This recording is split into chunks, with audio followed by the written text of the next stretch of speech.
Welcome to this video on the Johari Window, a tool you can use to help to create an open culture in your organization. And it's just one of the learning modules from GBS Corporate's range of management development programs focused on great performance. The Johari Window is a model that is used to improve understanding between individuals.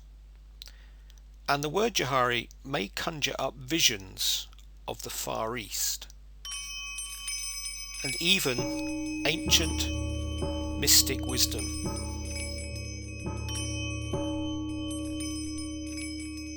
In fact, the term is taken from the names of two American psychologists, Joseph Luft and Harriman Ingham, who developed the model in 1955. And there are two key ideas behind the tool. Firstly, that you can build trust with others by disclosing the information about yourself. And secondly, that with the help of feedback from others, you can learn about yourself and come to terms with personal issues. If you've been part of a team where there's an open culture, then you probably enjoyed working in this positive working environment where your colleagues and your manager gave you lots of constructive and helpful feedback, and there was a constant flow of relevant information about your colleagues, team, organization, and marketplace. And during this time, you probably developed your skills and confidence, as well as achieving many team and personal goals. An open culture is therefore a key component of great performance, and the Johari Window is a model that you can utilize personally as well as with your team to improve communication and trust.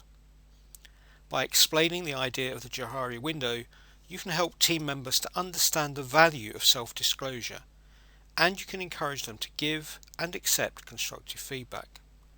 Done sensitively, this can help people build better, more trusting relationships with one another, solve issues, and work more effectively as a team. So let's move on to explain what the Johari Window is. Well, it's a 4-quadrant grid, and if we start with the first of those 4 quadrants, the arena or open area, this quadrant represents the things that you know about yourself and the things that others know about you. And this includes your behavior, knowledge, skills, attitudes, and public history.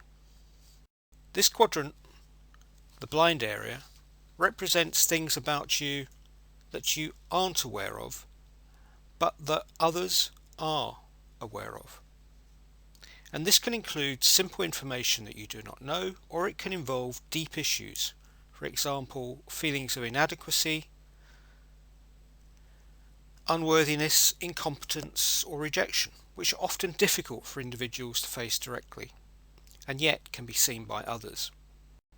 The hidden area, or facade, represents things that you know about yourself, but are unknown by others. And examples include your secrets, your desires, your hopes, what you like and dislike. Finally, there's the unknown area. And this last quadrant represents things that are unknown by you and are unknown by others. Examples of unknown factors are an ability that is underestimated or untried through lack of opportunity, encouragement, confidence or training, a natural ability or aptitude that a person doesn't realize they possess, or a fear or aversion that a person does not know that they have. Now, the ultimate goal of the Johari Window is to enlarge the arena or open area, as generally the more your people know about each other, the more productive, cooperative and effective they'll be when working together. The process of enlarging the open area quadrant involves disclosure and feedback. Disclosure is a give and take process that takes place between yourself and the people that you're interacting with. As you share information, your open area expands vertically and your hidden area gets smaller. However, try to avoid oversharing in your self-disclosure. Disclosing small harmless items builds trust, but avoid disclosing personal information which could damage people's respect for you. As people on your team provide feedback to you about what they know or see about you, your open area or arena expands horizontally and your blind area gets smaller. However, you should be careful in the way you give feedback. Some cultures have a very open and accepting approach to feedback, but others don't.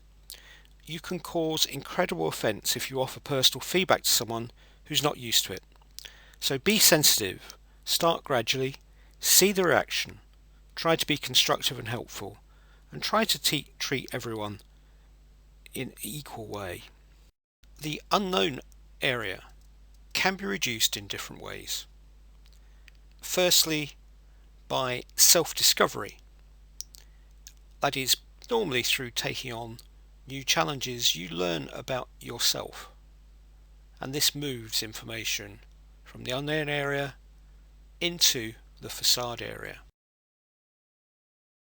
Or through third-party observation, where someone else in your team observes information or behavior that you're not aware of. And finally, through some form of team discovery or mutual enlightenment, typically via group experiences, some form of team event.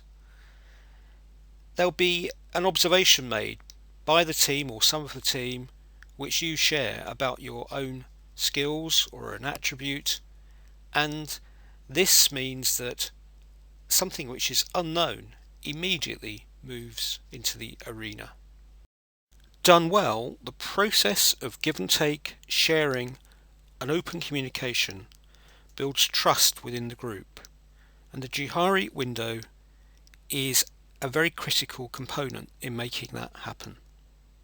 At first it may look like a complex tool, but it's actually very easy to understand with just a little effort.